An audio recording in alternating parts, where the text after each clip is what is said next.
मुफ्ती साहब, आजकल हर एक साहिब सरवत इंसान कहता है जब तक मेरी बच्चों की शादी न हो इस वक्त तक हज करना फर्ज नहीं है, बल्कि बेटी की शादी करनी जरूरी है, इसके बाद ही हज फर्ज होता है। इस्लाम क्या रहनुमाई करता है इस मसले में? क्या वाकई हज फर्ज हो जाने के बाद पहले औलाद की शादी जरूरी है? इस मसले में वजाहत करें। बिस्मिल्लाहिर्रहमानिर्रहीम। वलिल्लाहि अलन्नासि हिज्जुल बैति मन इस्तता इलैहि सबीला। आपने जो सवाल किया है ये बहुत ही अच्छा सवाल है जो हर एक मुसलमान के लिए जानना ज़रूरी है।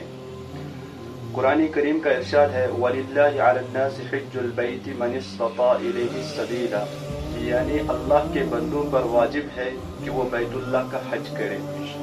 मन इस्तता इलैहि सबीला यानी जो हज पर जाने की ताकत रखते हो, यानी साहिब सरवत इंसान, सरमायादार इंसान, इसके लिए हज करना जिंदगी में एक मर्तबा फर्ज है।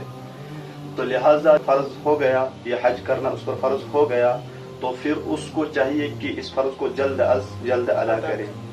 लेकिन आपने जो ये सवाल किया है कि आजकल ये कहा जा रहा है कि पहले बेटियों की शादी करनी है या बेटे को शादी करनी है या इसी तरह कोई और दुनियावी काम करना है, दुनियावी की बेशुमार मकासिद, बेशुमार जो अगराज हैं, क्या पहले वो करने हैं या हज करना है?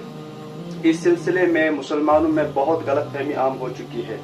याद रखना चाहिए कि मुसलमानों ने हज करने के लिए अपने ऊपर बेशुमार पाबंदियां लगाई हैं। हज करने के लिए बेशुमार शराइत आयद की है, जिन शराइत को इस्लाम में कोई गुंजाइश नहीं है, जो बेबुनियाद और बेअसल शराइत है, इस्लाम में इनकी कोई असल मौजूद नहीं है। मसलन बेटियों की शादी करना, या इसी तरह मुझे मकान बनाना है, या इसी तरह मुझे बेटे की शादी करना है, तो ये शादी करना मुझे हज उस वक्त तक नहीं करना चाहिए जब तक मैं अपने बच्चों की, अपने औलादों की शादी न करूं या मकान न बनाऊं, उस वक्त तक मेरे ऊपर हज फर्ज नहीं है। याद रखना चाहिए ये मुसलमानों की एक बहुत बड़ी गलतफहमी है। जिस इंसान के पास इतना माल है, जिस इंसान के पास, जिस मुसलमान के पास इतनी दौलत है, जिस दौलत के जरिए वो हज अदा कर सकता है, इस फरीजे को अंजाम दे सकता है, या जिस मुसलमान के पास इतना बड़ा कारोबार है या इतनी बड़ी तिजारत है, जिस तिजारत के जरिए या जिस कारोबार के जरिए ये इस फरीजे को अंजाम दे सकता है और अदा कर सकता है, तो उस पर हज करना जरूरी है, न कि बेटी की शादी करनी जरूरी है। बेटी की शादी तो ये तो सही है कि बेटी की शादी करनी है, लेकिन कि ये कहना कि पहले बेटी की शादी करनी है फिर हज करना है, शरीयत में इसकी कोई गुंजाइश नहीं है। ये मुसलमानों की बड़ी गलतफहमी है। हमें चाहिए कि हम पहले हज को जाएं, अल्लाह के इस हुक्म को पूरा करें और इस फरीजे को बखूबी अंजाम दें।